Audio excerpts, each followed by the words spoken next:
வணக்கம். வணக்கம். இலங்கையின் முதற்தர செய்தி வழங்குனர் நியூஸ் ஃபர்ஸ்டின் பிரதான செய்திகளோடு இணைந்துள்ளீர்கள்.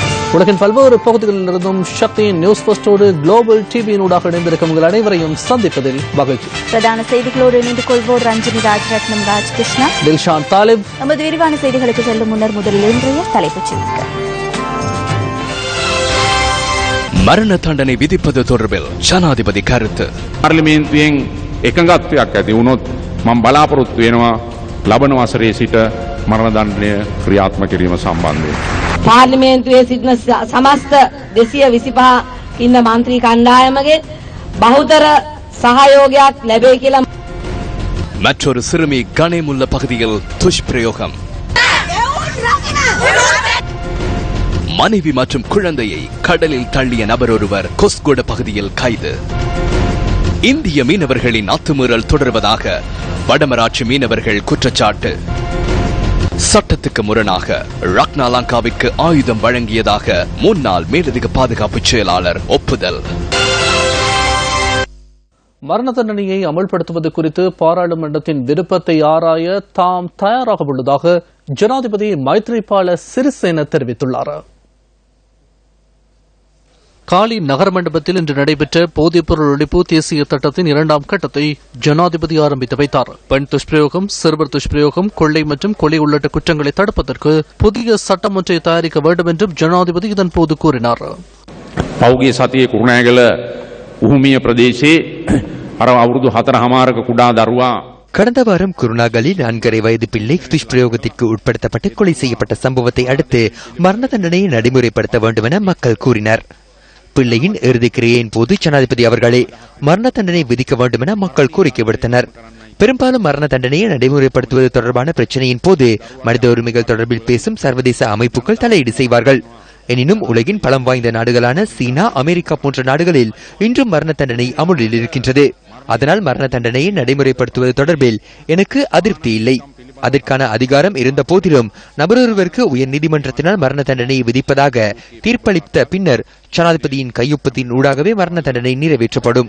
இதற்கு பாராளுமன்றத்தின் யோசனை அவசியமில்லை. எனினும் பாராளுமன்றத்தின் விருப்பம் தொடர்பில் ஆராய்வதற்கு நான் எண்ணுகின்றேன். மரண தண்டனையை நடைமுறைப்படுத்துவது தொடர்பில் பாராளுமன்றம் இணக்கம் தெரிவிக்கும் பட்சத்தில் அடுத்த வருடம் முதல் மரண தண்டனையை அமுல்படுத்த நான் எதிர்பார்க்கின்றேன்.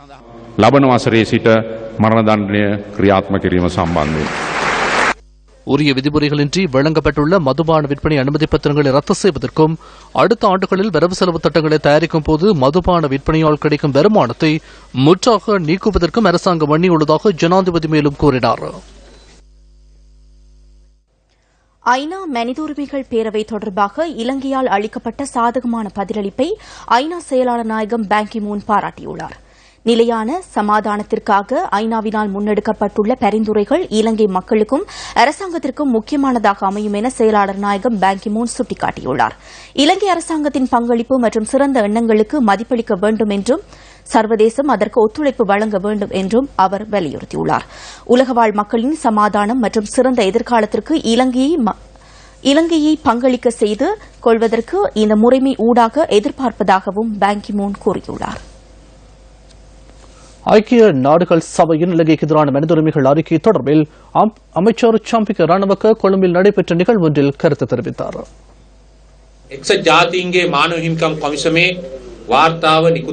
ஐநா மனித உரிமைகள் பேரவையின் அறிக்கை தற்போது வெளிவந்துள்ளது. இலங்கையில் போர் இடம்பெற்ற காலப்பகுதியில் காணப்பட்ட உண்மையான சூழலை வெளிப்படுத்துவதாக அது அமையவில்லை. எவ்வாறாயினும் அந்த அறிக்கையில் பெரும்பாலான விடயங்கள் மற்றும் அந்த அறிக்கை வெளியிடப்படும் போது இடம்பெற்ற ஊடக சந்திப்புகள் காரணமாக இந்த நாடு குறித்து காணப்பட்ட பாதுகாத்தன்மை குறைவடைந்துள்ளது. நாட்டில் தமிழ் மக்கள் படுகொலை செய்யப்பட்டார்கள் என்ற விடயம் போலியானது என உறுதியாகியுள்ளது. அதேபோன்று பாதுகாப்பு தரப்பு மற்றும் சிவில் உறுப்பினர்கள் 42 பேர் இருக்கின்றார்கள் என பேரளவில் கூறியது போலி என்பதும் வெளியாகியுள்ளது. எமது நாட்டுக்கு எதிராக தடைகள் விதிக்கப்படும் என்ற சந்தேகமும் இல்லாமல் போயுள்ளது. அரசியல் தலைவர்கள் மற்றும் ராணுவத்தினர் வெளிநாடுகளில் கைது செய்யப்படுவார்கள் என்ற சந்தேகமும் நீங்கியுள்ளது. எவ்வாறாயினும் இது பக்கச்சார்பான அறிக்கை. பயங்கரவாதமாக அவர்கள் செய்த குற்றங்களுக்கு பக்கச்சார்பான அறிக்கையே வெளியிடப்பட்டுள்ளது. இந்த அறிக்கையில் ஏதேனும் தீர்மானங்கள் காணப்படுமாயின் அதனை அவ்வாறே செயற்படுத்த இலங்கைக்கு கட்டுப்பாடுகள் கிடையாது. ஐநா பொது சபையிலும் பாதுகாப்பு சபையிலும் நிறைவேற்றப்பட்டால் மாத்திரமே நாம் விரும்பினாலும் விரும்பாவிட்டாலும் செயற்படுத்த வேண்டி ஏற்படும். ආරක්ෂක මණ්ඩලයේ යෝජනාවක් සම්මත වුණොත් පමණයි.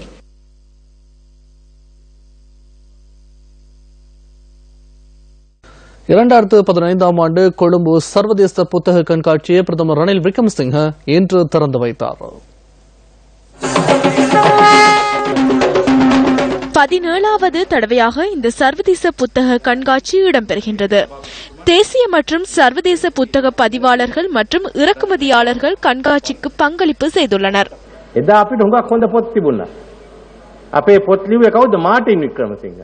சிறந்த நூல்கள் அன்று நமக்கு இருந்தன. மார்ட்டின் விக்ரமசிங்க பல நூல்களை எழுதியிருந்தார். அன்று அவரை போல் ஒருவர் இல்லை. அவர் வந்தால் கல்வி அமைச்சு கழுத்தை நெறித்து புறம் தள்ளிவிடும். ஏனென்றால் தனிக்குழுவே இன்று புத்தகங்களை அச்சிடுகிறது. அது வேறு விடயம். நூலக சபைக்கு தற்போது என்ன செய்வது என அமைச்சரிடம் நான் வினவினேன். நிதி இல்லை என கூறினார். இதில் ஆச்சரியப்படுவதற்கு ஒன்றுமில்லை. நிதி அமைச்சரிடமிருந்து நானும் இதற்கு நிதி வழங்க மாட்டேன். ஏனெனில் வழங்கிய நிதி நிர்வாக தேவைகளுக்கு பயன்படுத்துகின்றனர். நூல்கள் கொள்வனவு செய்வதில்லை. இல்லையென்றால் குறிப்பிட்ட ஓரிருவருக்கு தொழில் வழங்குகின்றனர். பாடசாலைகளுக்கான பாட நூல்களில் குறைபாடுகள் காணப்பட்டன. இதற்கு நாம் என்ன செய்வது? சிறந்த பாடநூல்களை கொடுக்க வேண்டும் என்பதற்காகவே இலவசமாக அதனை வழங்குகிறோம். அது பாரிய மோசடியாகியுள்ளது. இலவசமாக நூல்களை வழங்கும் வரைவிற்குள் எவ்வாறு நூல் பதிப்பாளர்களை உள்வாங்குவது என்பது தொடர்பில் தற்போது நாங்கள் அவதானம் செலுத்தியுள்ளோம். முதலாளிமார்களுக்கு புத்தகத்தை நான் வழங்குவதாக இனி கோஷமிடுவார்கள். இதற்கு நாம் என்ன செய்வது? மன்னரை புகழ்ந்து புத்தகம் எழுதியவர்கள் தான் இருந்தனர். கோஷமிடும் ஒருவர் மன்னருக்காக உண்ணாவிரதம் இருந்தார். சிறந்த நூல்களை வழங்குவதாயின் ஒதுக்கீட்டை அதிகரிக்க தயார். அடுத்த 5 ஆண்டுகளில் சிறந்த நூல்களை மாணவர்களுக்கு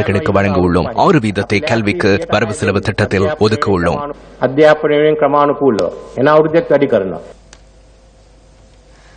கடந்த பொதுத் தேர்தலில் போட்டியிட்டு பாராளுமன்றத்திற்கு தெரிவாகியுள்ள வடமாகாண சபை உறுப்பினர்கள் இருவரின் மாகாண சபை உறுப்பினர் பதவிக்கான வெற்றிடம் நிரப்பப்பட்டுள்ளது. தேர்தல் ஆணையாளரின் அறிவுறுத்தலுக்கு அமைய புதிய உறுப்பினர்கள் நியமிக்கப்பட்டுள்ளதாக வடமாகாண சபையின் அவைத் தலைவர் CVK சிவஞானம் தெரிவித்துள்ளார். தமிழ் தேசிய கூட்டமைப்பின் சார்பில் பாராளுமன்றத்துக்கு தெரிவாகியுள்ள தர்மலிங்கம் சித்தார்த்தனின் மாகாண சபை இடத்திற்கு கணபதி பிள்ளை தர்மலிங்கம் நியமிக்கப்பட்டுள்ளார். மேலும் பாராளுமன்ற உறுப்பினர் சிவமோகனின் மாகாண சபை இடத்திற்கு வெள்ளிபுரம் கமலேஸ்வரன் நியமிக்கப்பட்டுள்ளதாக வடமாகாண சபையின் அவைத் தலைவர் CVK சிவஞானம் குறிப்பிட்டுள்ளார். இவர்கள் இருவரும் எதிர்வரும் 22ஆம் தேதி இடம்பெறவுள்ள வடமாகாண சபை அமர்வில் கலந்து கொள்வார்கள் என எதிர்பார்ப்பதாகவும் அவைத் தலைவர் CVK சிவஞானம் சுட்டிக்காட்டியுள்ளார். கடந்த பாராளுமன்ற தேர்தலிலே போட்டியிட்ட யாழ் மாவட்ட சார்ந்த தர்மலிங்கம் சித்தார்த்தன் அவர்கள் பாராளுமன்ற உறுப்பினராக தெரிவு செய்யப்பட்டனர். அவருடைய இடத்திற்கு தமிழ் தேசிய கூட்டமைப்பு இந்திய பட்டியலில் உள்ள கணபதி பிள்ளை தர்மலிங்கம் அவர்களும், முல்லைத்தீவு மாவட்டத்திலே பாராளுமன்ற தேர்தலிலே போட்டியிட்டு வெற்றியீட்டிய மாகாண சபை உறுப்பினர் வைத்திய கலாநிதி சிவமோகன் அவர்களுடைய இடத்திற்கு வள்ளிபுரம் கமலேஸ்வரன் என்பவரும் தேர்தல் ஆணையாளர்களால் நியமிக்கப்பட்டு வர்த்தகம் செய்யப்பட்டிருக்கிறது. அவர்கள் அநேகமாக அடுத்த செவ்வாய்க்கிழமை 22ஆம் தேதி நடைபெறுகின்ற அமர்வில் கலந்து கொள்வார்கள் என்று எதிர்பார்க்கப்படுகிறது. நிறுத்தி வைக்கப்பட்டிருந்த அனைத்து அபிவிருத்தி திட்டங்களையும் மீள நடைமுறைப்படுத்துவதாக வெளிவிவகார பிரதி அமைச்சர் ஹர்ஷட் டி சில்வா தெரிவிக்கின்றார். நுகைகொடையில் நடைபெற்ற நிகழ்வொன்றிலேயே அவர் இவ்வாறு கூறினார். நுகைகொடை அம்பூர்தனிய பகுதியில் இந்த நிகழ்வு இடம்பெற்றது. අතවසයෙන්ම අපි මේ වැඩ ආරම්භ කරන්න මාස කිහිපයක් තිස්සේ උත්සාහ කරා. சில மாதங்களாகவே இந்த நடவடிக்கையை ஆரம்பிக்க நாம் முயற்சித்தோம். கடந்த அரசாங்கம் அதற்கான நிதியை ஒதுக்காமையே இதற்கான காரணமாகும். நடவடிக்கைகளை ஆரம்பிக்குமாறு ஒப்பந்தக்காரர்களுக்கு கூறியிருந்த போதிலும் நிதி ஒதுக்கப்படவில்லை. அபிவிருத்தி நடவடிக்கைகள் நிறுத்தப்பட்டுள்ளதாக சிலர் நமது 6 மாத அரசாங்கத்தை விமர்சித்தனர்.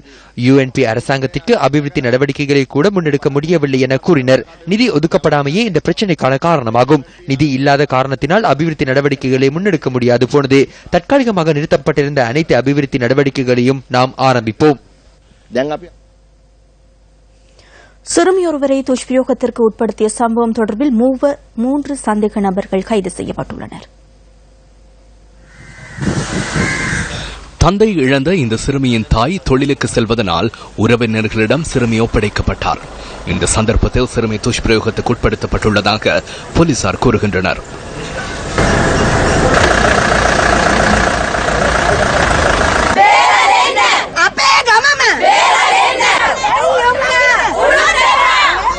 இதனைத் தொடர்ந்து ஆவேசமடைந்து கனைமுல பிரதேசவாசிகள் பிரதான வீதியை மறைத்து இன்று மாலை எதிர்ப்பில் ஈடுபட்டனர்.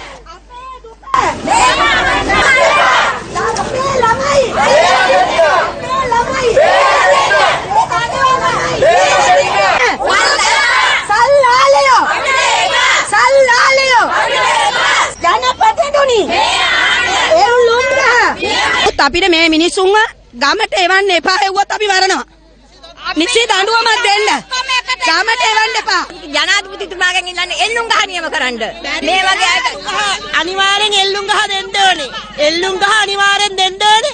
නැත්තම් පොලිසියෙන් යාව එළියට දැම්මොත් මේ ගෑනු අපි ගහලා මරනවා. யாழ்ப்பாணம் புங்குடுதீவைச் சேர்ந்த வித்யா துஷ்பிரயோகத்துக்கு உட்படுத்தப்பட்டு கொலை செய்யப்பட்டமை கிளிநொச்சி எள்ளுக்காடு பகுதியில் 3 வயது சிறுமி துஷ்பிரயோகத்துக்கு உட்படுத்தப்பட்டு கொலை செய்யப்பட்டமை ஆகிய சம்பவங்களை தொடர்ந்து கொட்டதெனியைச் சேர்ந்த சேயா சதேமி துஷ்பிரயோகத்துக்கு உட்படுத்தப்பட்டு கொலை செய்யப்பட்டார். இவ்வாறான மிலேச்சத்தனமான நடவடிக்கைகளை நிறுத்துவதற்கு மரண தண்டனையை நடைமுறைப்படுத்த வேண்டும் என சமூகத்தில் எழுந்துள்ள கருத்திற்கு இந்த சம்பவங்களே காரணமாக உள்ளதாக அனுராதபுரத்தில் நடைபெற்ற நிகழ்வு ஒன்றில் சிறுவர் விவகார அமைச்சர் சந்திராணி பண்டார கூறினார்.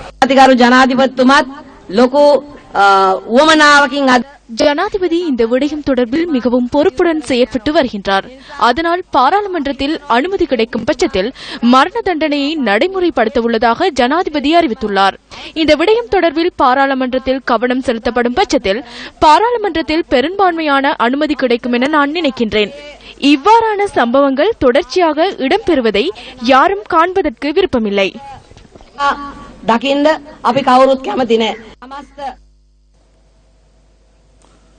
மனைவி மற்றும் குழந்தையை கடலில் தள்ளி கொலை செய்து முயற்சித்த நபரொருவர் தொடர்பான சம்பவம் ஒன்று காலி கொஸ்கோட பகுதியில் பதிவானது. பெத்தோட பகுதியில் வசிக்கும் இந்த நபர் தனது மனைவி மற்றும் குழந்தையுடன் நேற்றிரவு 9:30 அளவில் கொஸ்கோட கடற்கரைக்கு சென்றுள்ளார். பின்னர் அவர் தனது மனைவி மற்றும் குழந்தையை கடலில் தள்ளிவிட்டிருப்பதாக போலீசார் தெரிவித்தனர். கடலில் விழுந்த மனைவி உயிர் தப்பியுள்ள நிலையில் குழந்தையை இதுவரை கண்டுபிடிக்க முடியவில்லை. கடற்படையினர் மற்றும் பிரதேசவாசிகள் தொடர்ந்தும் குழந்தையை தேடி வருகின்றனர். உயிர் தப்பிய மனைவி நேற்றிரவே முச்சக்கர வண்டியில் ஏறி வீட்டுக்கு சென்றுள்ளதோடு அவரை கண்டு கணவர் தப்பியோடியுள்ளார். சம்பவம் தொடர்பில் போலீசாருக்கு அறிவிக்கப்பட்டதன் பின்னர் மனைவி வைத்தியசாலையில் அனுமதிக்கப்பட்டார். சம்பந்தப்பட்ட நபரை இந்துருவ பகுதியில் வைத்து இளைஞர்கள் சிலர் பிடித்து போலீசாரிடம் ஒப்படைத்துள்ளனர்.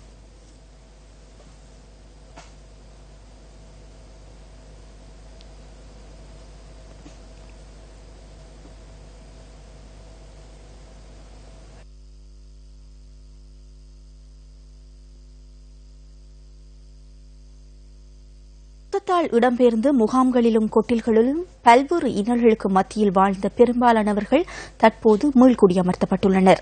இது வரவேற்கத்தக்கதாகும். எனினும் சொந்த இடங்களிலும் அகதி வாழ்க்கையை தான் வாழ வேண்டியுள்ளதாக மீள்குடியமர்த்தப்பட்ட மக்கள் தெரிவித்து வருகின்றனர்.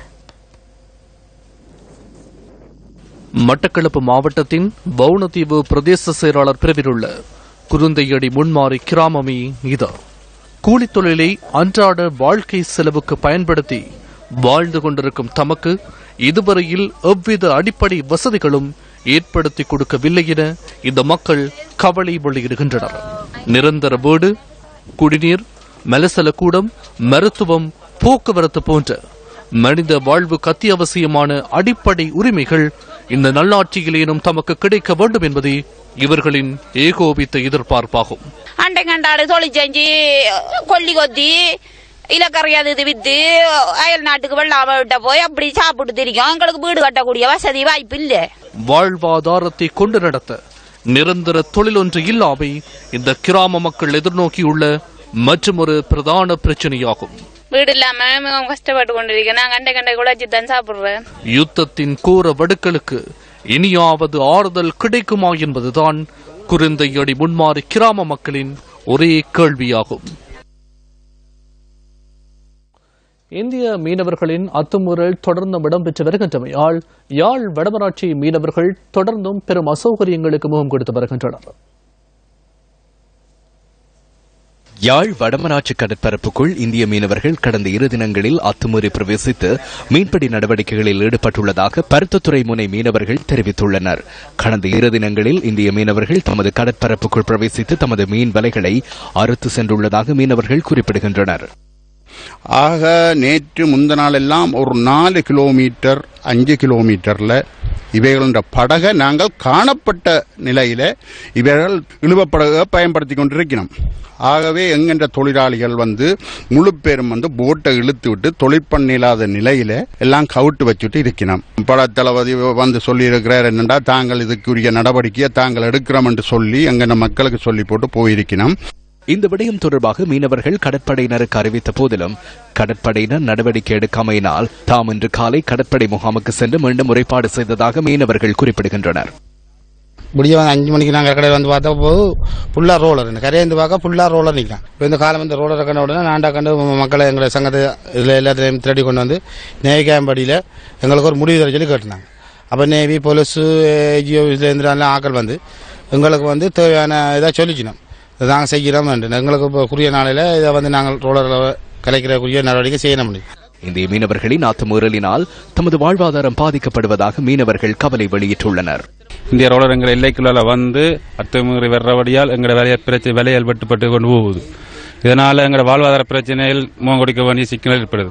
கடன் தொல்லைகள் அந்த தொல்லைகள் எல்லாம் பிரச்சனையும் தாண்டி எங்களுடைய ஒரு நாளைக்கு ஒரு 200-300 விலைகள் போகுதுன்னு சொன்னால் எங்களுடைய மக்களோட நிலை என்ன? எங்களுடைய ஆக்கள் இந்திய எல்லைக்கு போய் வந்தால் அவங்க கடற்படை கலைச்சி விடுறாங்க, இஞ்சால போங்க. இஞ்சது எங்களுடைய ஆக்கள் அவங்க வந்து எங்களுடைய எல்லைக்கு வந்து விடுறாங்கன்னா நீங்க பேச இருக்கிறீங்க, நேவியாக்கள் பேச இருக்கீங்கன்னு கேட்டால் நாட்டு பிரச்சனை அரசியல் பிரச்சனைன்னு சொல்றீங்க. உங்களோட அரசியல் பிரச்சனைக்கு ஏன் எங்களோட வாழ்வாதார பிரச்சனை நீங்க தான்றீங்க? எனினும் வடமராட்சி மீனவர்கள் இதுவரையில் எவ்வித முறைப்பாடுகளையும் கடற்படையினருக்கு மேற்கொள்ளவில்லை என கடற்படை ஊடக பேச்சாளர் இந்திகா டி சில்வா தெரிவித்தார். ரத்னாலங்கா நிறுவனத்திற்கு சட்டத்திற்கு முரணாக ஆயுதங்களை வழங்கியதாக பாதுகாப்பு அமைச்சின் முன்னாள் மேலதிக செயலாளர் தமயந்தி ஜெயரத்ன ஒப்புதல் வாக்குமூலம் அளித்துள்ளார். பாரிய ஊழல் மோசடிகளை விசாரணை செய்யும் ஜனாதிபதி ஆணைக்குழு முன்பாக சாட்சியம் அளித்த போதே அவர் இதனை ஒப்புக் கொண்டுள்ளார். ரத்னாலங்கா நிறுவனத்திற்கு 3473 துப்பாக்கிகளை விநியோகித்துள்ளதாகவும் அவற்றுள் 89 துப்பாக்கிகளே சட்ட ரீதியாக வழங்கப்பட்டுள்ளதாகவும் விசாரணைகளின் மூலம் உறுதிப்படுத்தப்பட்டுள்ளது. பாதுகாப்பு அமைச்சின் முன்னாள் மேலதிக செயலாளரிடம் நேற்று வாக்குமூலம் பதிவு செய்யப்பட்டதாக பாரிய ஊழல் மோசடிகளை விசாரணை செய்யும் ஜனாதிபதி ஆணைக்குழுவின் செயலாளர் லெனின் டி சில்வா தெரிவித்தார்.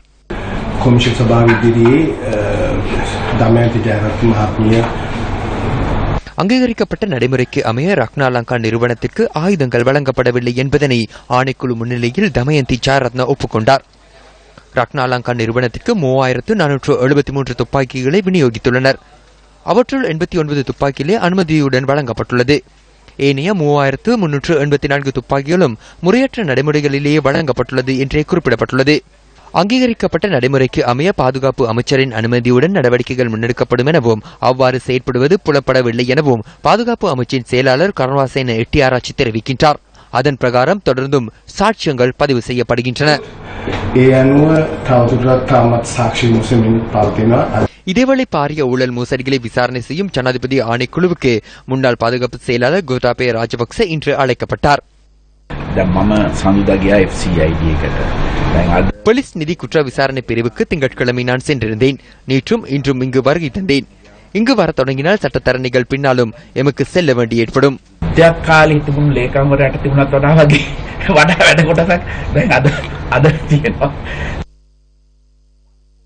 புத்தளம் முந்தல் பகுதியில் தெங்கு செய்கையாளர்கள் பல்வேறு அசௌகரியங்களை எதிர்நோக்கி வருகின்றனர். புத்தளம் முந்தல் பகுதியில் உள்ள தென்னை மரங்களில் ஒரு வகை நோய் தொற்று ஏற்பட்டுள்ளது. இலைக்கொட்டி எனப்படும் இந்த பூச்சியினால் தெங்கு உற்பத்தி பாதிக்கப்பட்டுள்ளதாக முந்தல் தெங்கு செய்கையாளர்கள் கூறுகின்றனர்.